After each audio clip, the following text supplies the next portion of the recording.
Well, hello Rinconians, Rincon Steve here.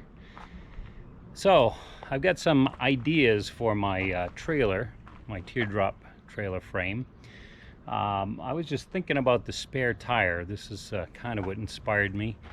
You know, you see a lot of teardrops and they mount the tire on the front, they might put it on the side. To me, a spare tire is kind of ugly.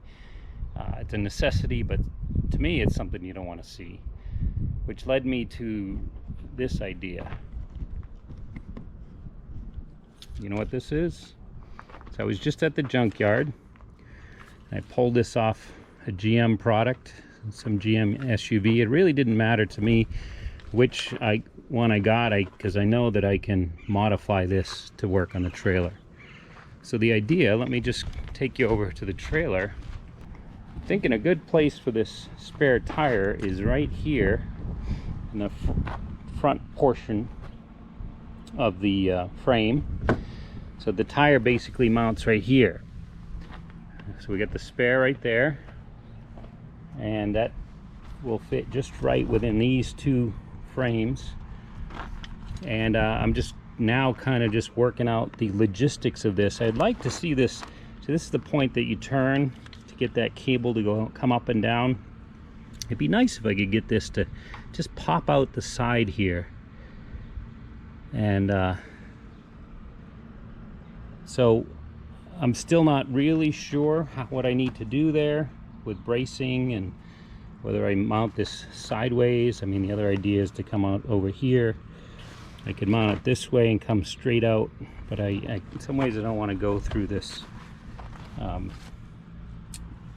part of the frame. I like the idea of doing it here, and I don't see any reason why I can't do that.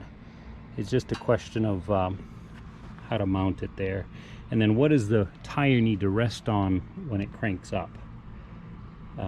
Otherwise, I think it's going to be a fairly simple setup. So follow along as we figure out how to do this. Okay, so I got my spare tire cable welded on yesterday. Actually, I got done, it was getting dark, and I cleaned up, and as I finished welding I realized I screwed up.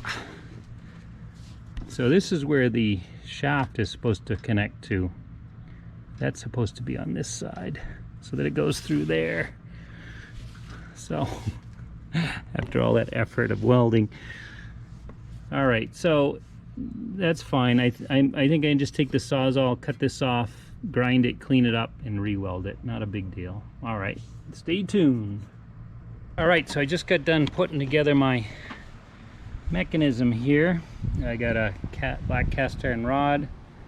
I put a spacer in there, drilled a hole. It's gonna line up with this here, so let's stick this in here now.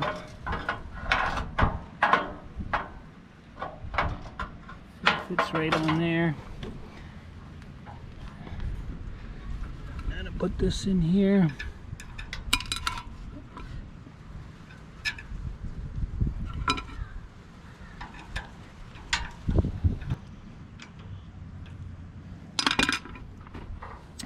Got my bolt, which goes into here.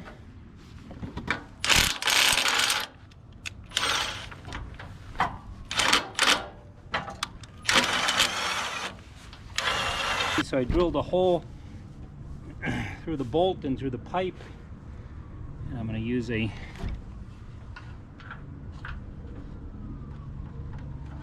bolt.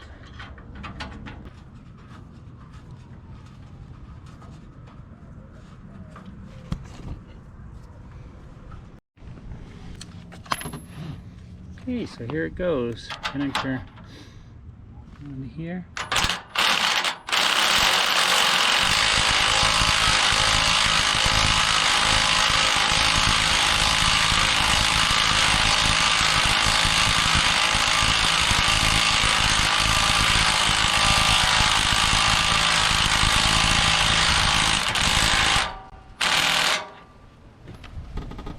There it is, motorized spare tire holder.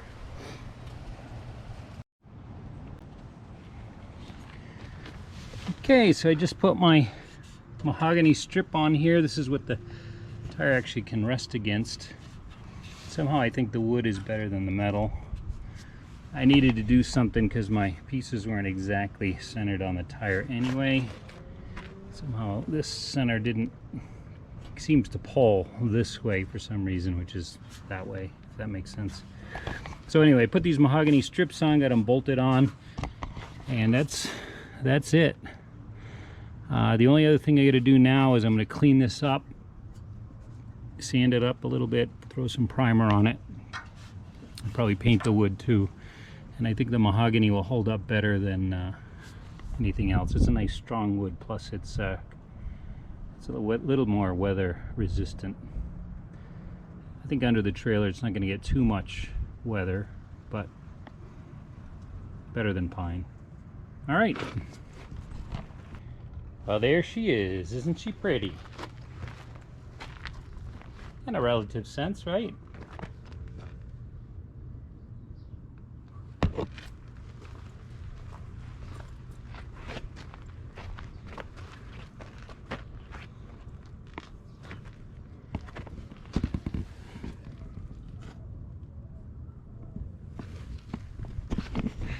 All right, everyone. I think that was a success. So we'll continue on. We got a little bit of news to share with you in the next video, so stay tuned. This is Rincon Steve asking you to subscribe, like, comment if you will, and I'll see you next time.